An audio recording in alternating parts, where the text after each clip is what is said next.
따라하겠습니다. 고난 중에 기뻐합니다. 고난 중에 기뻐합니다. 네. 아내가 남편에게 이렇게 물어봅니다. 당신은 왜 나랑 결혼했어? 이럴 때 남편들은 대답을 정말 잘 해야 합니다. 전형적인 한국 남자라면 쓸데없는 소리 하지 말라고 하기 쉽습니다. 물론 아주 옛날 이야기지요. 요즘은 감히 그렇게 말할 수 있는 간 큰 남자가 그리 많지 않을 겁니다. 그래서 남자들이 고민합니다. 뭐라고 대답해야 내가 안 쫓겨날까? 그런데 중요한 건 아내들이 그렇게 묻는 이유는 남편이 정말 왜 나랑 결혼했는지 그 이유를 알고 싶은 게 아닙니다.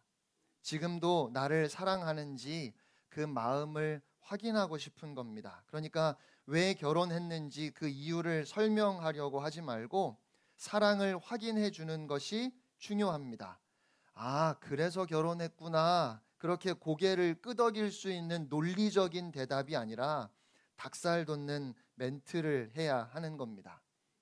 저는 우리가 하나님께 왜? 라는 질문을 할 때도 마찬가지라고 생각합니다. 정말 이유를 알고 싶은 것이 아니라 하나님 아버지의 사랑을 확인하고 싶은 겁니다. 하나님께서 변함없이 나를 사랑하시는지 확인하고 싶습니다.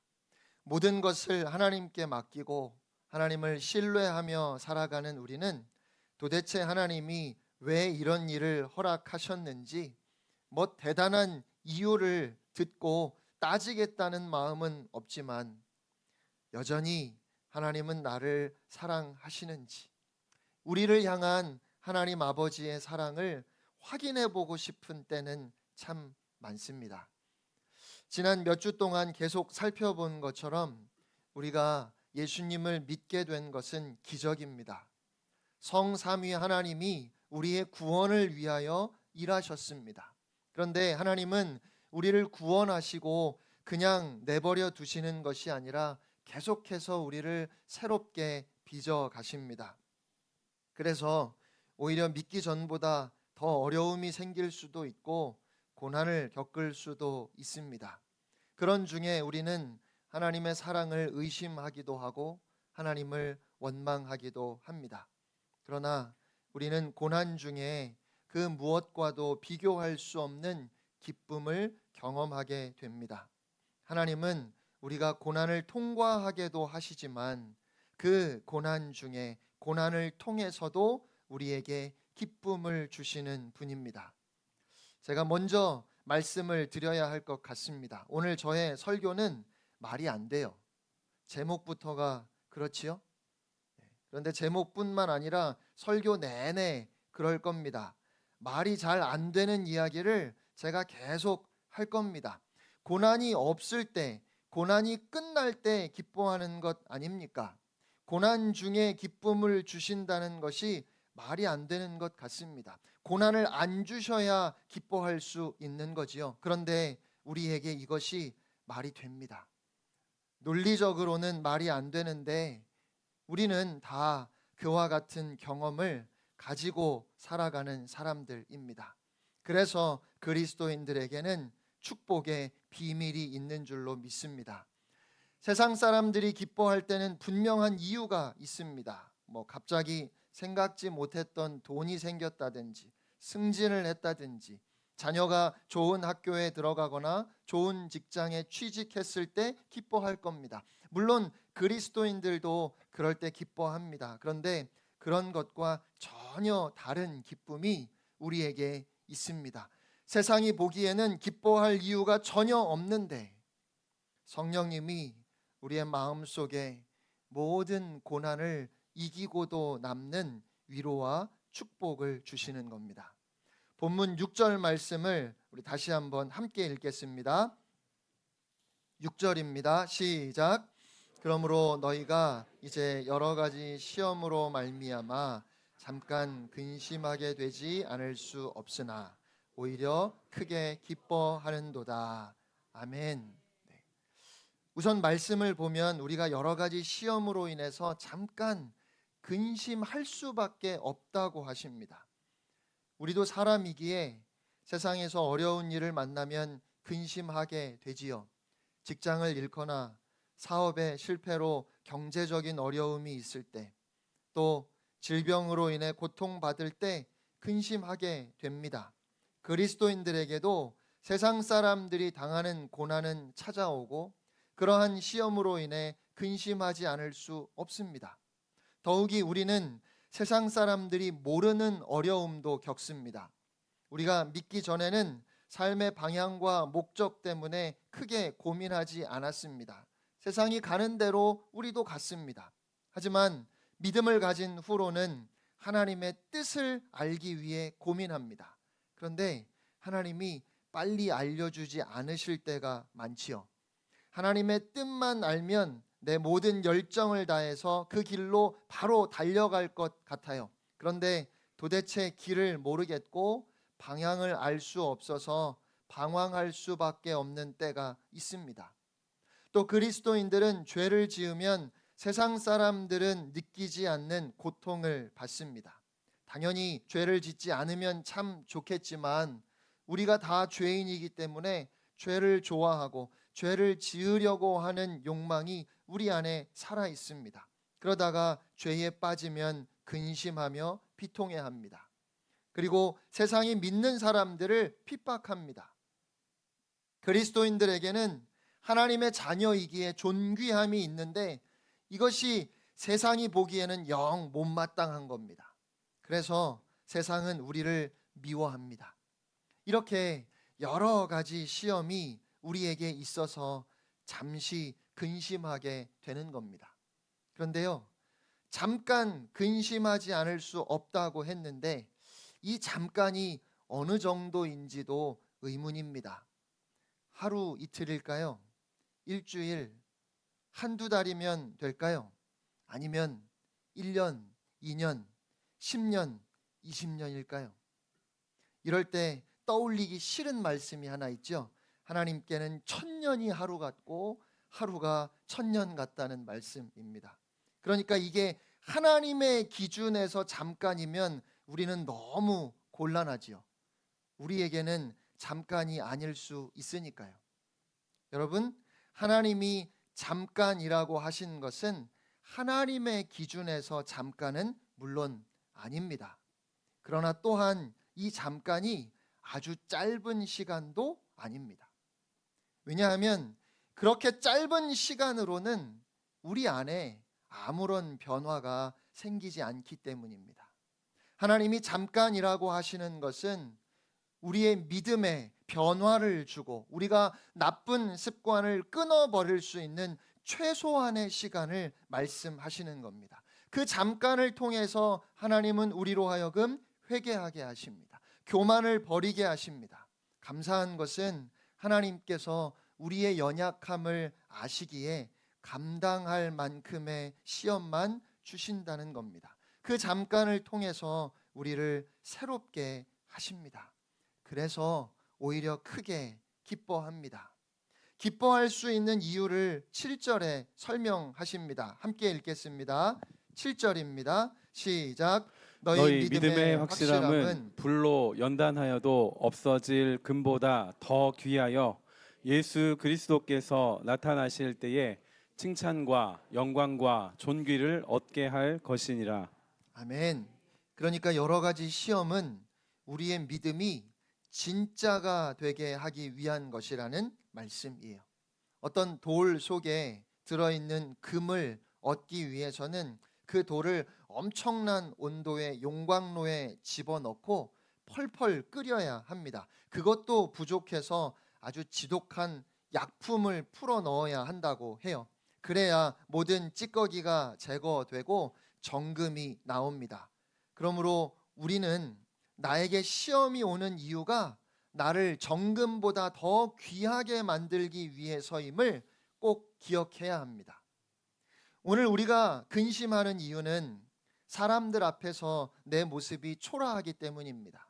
내가 예수님을 믿으면 가까운 사람들이나 심지어 나를 모르는 사람들 앞에서도 내가 이런 사람이라는 것을 떳떳하게 내놓을 수 있을 정도로 훌륭한 모습이어야 하는데 오히려 정반대로 어느 누구 앞에서도 내놓을 것이 없는 초라한 모습이기 때문에 그래서 부끄러워하는 겁니다.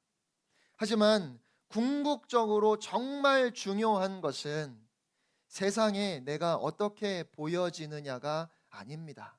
세상은 우리의 겉모습만 봅니다. 그런데 그 모든 것은 썩고 오염되고 사라질 것들입니다. 그러니까 사람들에게 내가 어떻게 보이느냐가 정말 중요한 것이 아니라 하나님 앞에서 우리의 모습이 정말 중요합니다.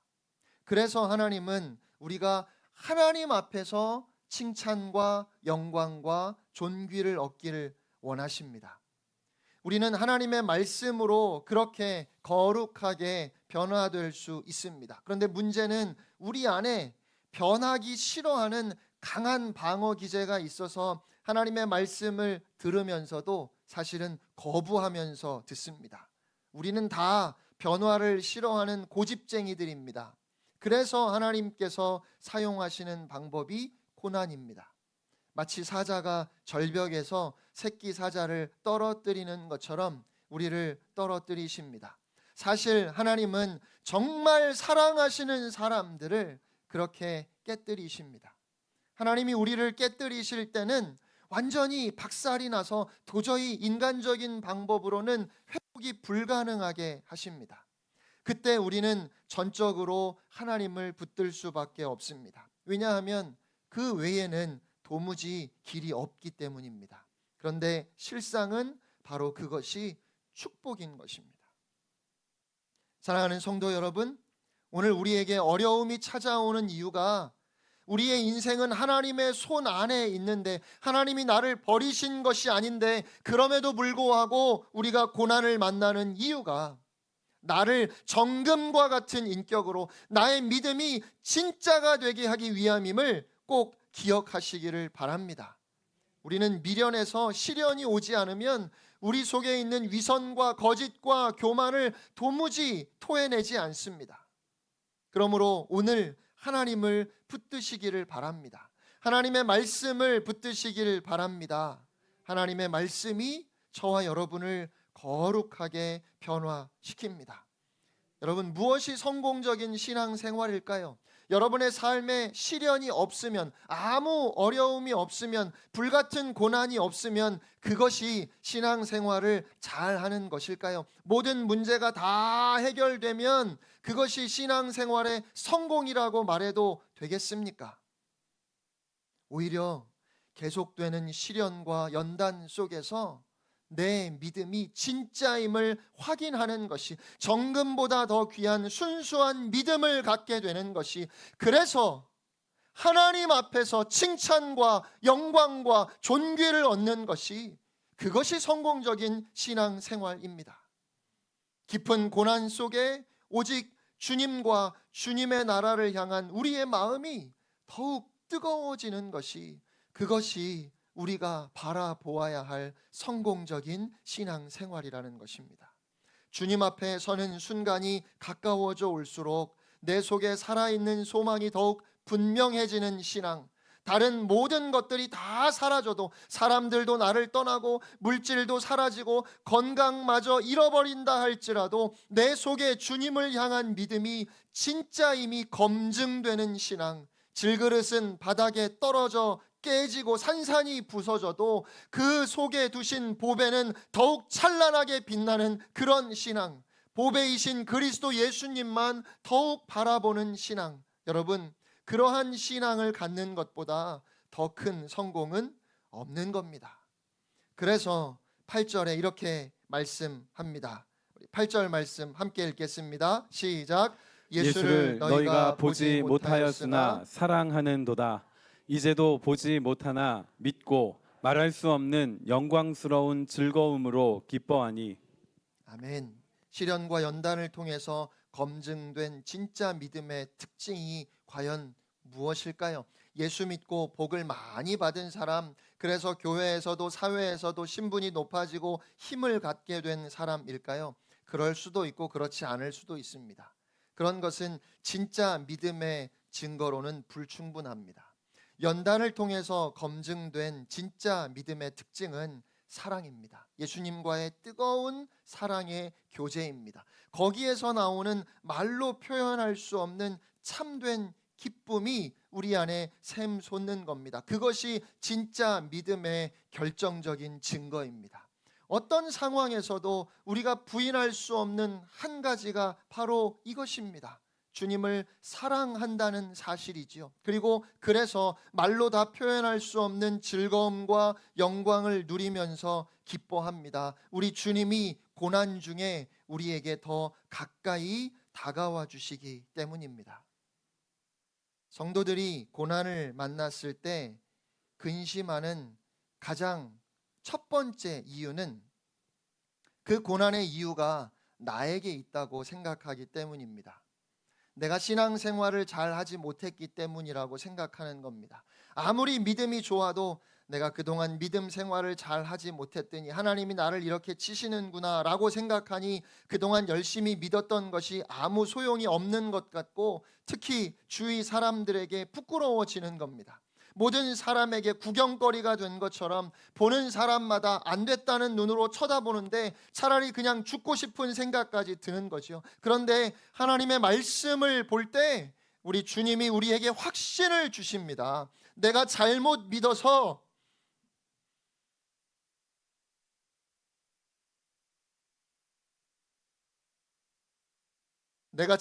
믿어서 이런 고난이 생긴 것 아니고 우리가 물론 부족하지요. 모자라지요. 하지만 그럼에도 불구하고 하나님을 믿는 신앙에 있어서 그래도 내가 바른 길을 가고 있음을 주님이 확인해 주십니다.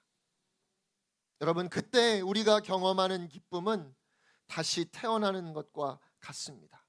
예를 들면 어떤 사람이 처음 가는 길을 운전해서 찾아가는데 아무리 가도 목적지가 나오지 않으면 내가 길을 잃어버린 것은 아닌지, 잘못 길을 들어선 것은 아닌지 불안해지기 시작합니다. 그러다 옆에 앉아있는 사람이 뭐라고 말하면 괜히 화를 내면서 싸우기도 하지요. 그런데 한참 후에 이정표가 나와서 바른 길을 가고 있다는 것이 확인될 때 얼마나 기쁜지 모릅니다. 하나님은 우리가 연단 받는 중에 바른 길을 가고 있다는 확신을 주십니다. 우리는 이 확신으로 인하여 기뻐하는 것입니다. 보통 성도들이 그렇게 주의 말씀을 통해 위로를 받을 때 울게 되지요. 얼마나 울게 되는지 모릅니다. 눈이 퉁퉁 붓도록 울지요. 하지만 그건 슬퍼서도 아니고 비참해서도 아닙니다. 내 신앙이 하나님 앞에서 인정받고 내가 옳은 길을 가고 있다는 것이 확인되어서 너무 좋아서 우는 겁니다. 형언할 수 없는 기쁨이 우리의 마음에 가득 차는 것을 경험합니다. 또한 그리스도인들은 홀로 고난의 길을 가야 한다는 것이 무서울 때가 많습니다. 하나님이 나를 혼자 허벌판에 던져 놓으시고 알아서 살아가라고 하시는구나 하는 생각이 들 때 얼마나 두려운지 모릅니다. 그런데 주님이 그런 우리를 만져주십니다. 우리의 어깨를 두드려 주시는 것 같기도 하고 어떤 때는 손을 꼭 잡아주시는 것처럼 아주 분명하게 주님이 나와 함께 하신다는 것을 확인해 주십니다. 누군가가 건네는 말을 통해서 어떤 때는 생각지도 못하게 어떤 어려움이 해결되는 일들을 통해서 대단한 것도 아니지만 우리의 기도가 응답되는 일을 통해서 그냥 아무 이유 없이 갑자기 그런 생각이 들 때도 있고 무엇보다 하나님의 말씀을 통해서 주님이 나와 함께 하신다는 확신을 주십니다. 그럴 때 얼마나 안심이 되고 얼마나 기쁜지 모릅니다. 그런데 베드로가 특별히 증언하는 말할 수 없는 영광스러운 기쁨이 또 있습니다. 그건 성령님이 강권적으로 우리 안에서 역사하시는 체험입니다. 갑자기 눈앞이 환해지는 것 같고 말로 표현할 수 없는 평강이 밀려오면서 주님이 너무 좋아서 언제까지나 그냥 이대로만 있고 싶을 정도로 기쁜 겁니다. 그 순간 세상의 모든 고생과 욕심은 저 멀리 사라져 버리고 하나님의 영광과 사랑 안에서 기쁨이 충만하고 말할 수 없는 행복을 느끼게 되는 겁니다. 마치 베드로와 야고보, 요한이 높은 산에 올라갔다가 영광스러운 모습으로 변화되신 예수님을 보고 기뻐했던 것과 같습니다. 그때 세상과 나는 간 곳 없고 구속한 주만 보이도다라고 찬송하게 됩니다. 이건 때로 우리가 혼자 하나님의 말씀을 읽고 묵상하는 중에, 기도하는 중에, 찬송을 부르는 중에 경험되기도 하고, 또 이렇게 함께 예배를 드리는 가운데 이런 경험을 하기도 합니다. 이건 하나님께서 우리에게 주시는 최고의 선물입니다. 하나님이 마치 우리를 꼭 안아주시는 것과 같습니다. 오늘 이 예배를 통해서 그런 하나님 아버지의 사랑을 여러분이 다 경험하게 되시기를 주님의 이름으로 축원합니다. 그리고 하나님은 실제로 이제 우리의 믿음이 이 세상 가운데 기쁨으로 나타나게 하십니다. 고난 가운데 정금과 같은 믿음으로 우리를 연단하신 후에는 이제 우리의 삶에서 하나님의 능력이 나타나게 하시는 겁니다. 어떻게요? 이기적인 우리가 다른 사람을 배려합니다. 양보합니다. 희생합니다. 얼마나 속이 좁은지 다른 사람을 요만큼도 이해하지 못했던 나인데 어쩜 그렇게 내 마음이 넓어졌는지 관대해진 내 마음에 나도 놀랍니다. 생각이 달라지고 우리의 입술의 말이 달라집니다. 그렇게 우리의 삶이 완전히 새로워지는 겁니다. 그리고 최종적으로 9절 말씀을 보시면 믿음의 결국, 그 끝은 곧 영혼의 구원이라고, 믿음의 결국 곧 영혼의 구원을 받는다고 말씀하십니다.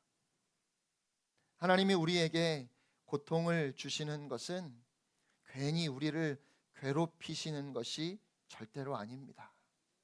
그것을 통해서 가장 귀한 선물을 받게 하시려는 겁니다. 그러니까 고난 중에 우리가 무엇을 잃어버렸든지 사실은 우린 잃어버린 게 없습니다. 그저 얻을 뿐입니다. 우리가 고난받는 것은 하나님의 손에 강하게 붙들린 것임을 잊지 마시기 바랍니다. 마치 진흙 한 덩어리가 토기장이의 손에 붙잡힌 것과 같습니다. 토기장이는 이 진흙을 발로 밟기도 하고 손으로 이기고 여기저기 떼었다 붙였다 할 겁니다. 뿐만 아니라 뜨거운 불 속에 집어넣어서 그 진흙을 구워낼 것입니다. 그런데 이 토기장이는 실수가 없습니다. 이 토기장이는 결코 실수하지 않습니다. 그래서 그의 손에 붙잡은 진흙으로 최고의 작품을 끝내 만들어 낼 것입니다. 우리 하나님은 토기장이이십니다. 그리고 우리는 그 손에 붙들린 진흙입니다.